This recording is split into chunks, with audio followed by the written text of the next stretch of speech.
अस्सलाम वालेकुम गाइस। बहुत आसान और सिंपल सा टॉपिक है three kingdom classification system.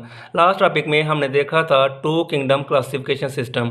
Two kingdom classification system में क्या था कि दुनिया में मौजूद तमाम जानदारों को हमने दो ग्रुप्स में तकसीम किया था, किंगडम एनिमेलिया और किंगडम प्लांटी में। किंगडम एनिमेलिया में हमने वो जानदार रखे थे जो अपनी खुराक खुद तैयार नहीं कर सकते थे, जबकि किंगडम प्लांटी में हमने वो जानदार रखे थे जो अपनी खुराक खुद तैयार कर सकते थे।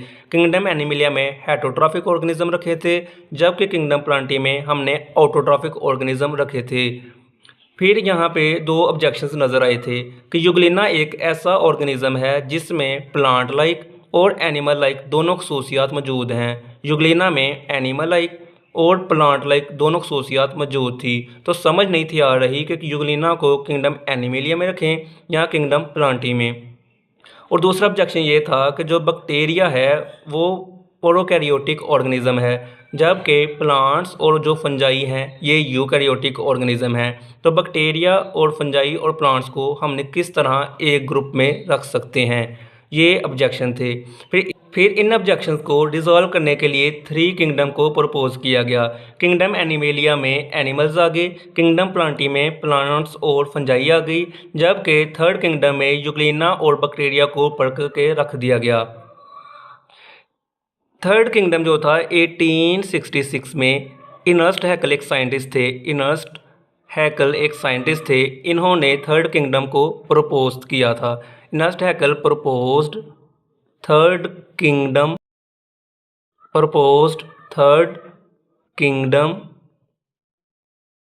प्रोटिस्टा, जिसमें उन्होंने क्या रखा था, बैक्टीरिया और यूग्लिना को।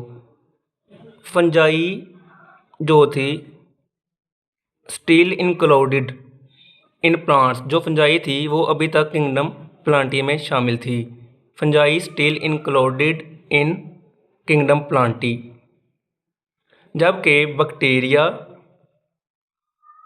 And Euglena are included in kingdom protista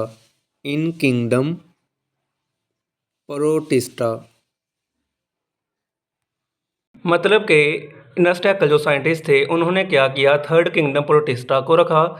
protista में बैक्टीरिया और यूग्लिना को दाखिल कर दिया, जबकि जो फंजाई थी वो अभी तक किंगडम प्लांटी में शामिल थी। फिर थर्ड किंगडम क्लासिफिकेशन सिस्टम में भी ऑब्जेक्शंस नज़र आए।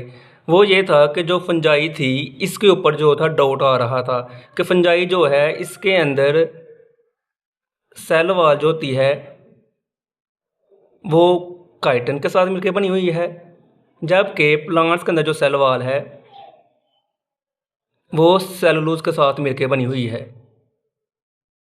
फंजाई के अंदर जो सेल वॉल है वो काइटिन के साथ मिलकर बनी हुई है, जबकि प्लांट्स के अंदर जो सेल वॉल है वो सेलुलोज के साथ मिलकर बनी हुई है। एक ये ऑब्जेक्शन आ रहा था, और दूसरा ये था कि जो फंजाई और प्लांट्स हैं ये आपस में सिमिलर तो हैं, लेकिन जो फंजाई है ये हेटरोट्रॉफ है, जबकि प्लांट्स जो हैं वो ऑटोट्रॉफ हैं। तो ये एक ऑब्जेक्शन था।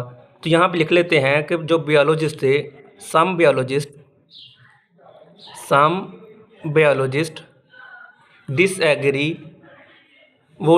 कर रहे थे about the position of fungi.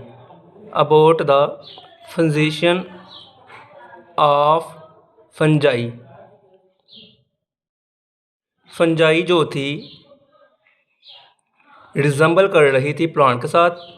Fungi resemble plants but are heterotroph, लेकिन हकीकत में ये हेटरोट्रॉफ थी। डैट गेट फूड, जो कि खुराक हासिल करती थी, that get food by absorption के थ्रू। और दूसरा ऑब्जेक्शन था कि फंजाई हैव सेल वॉल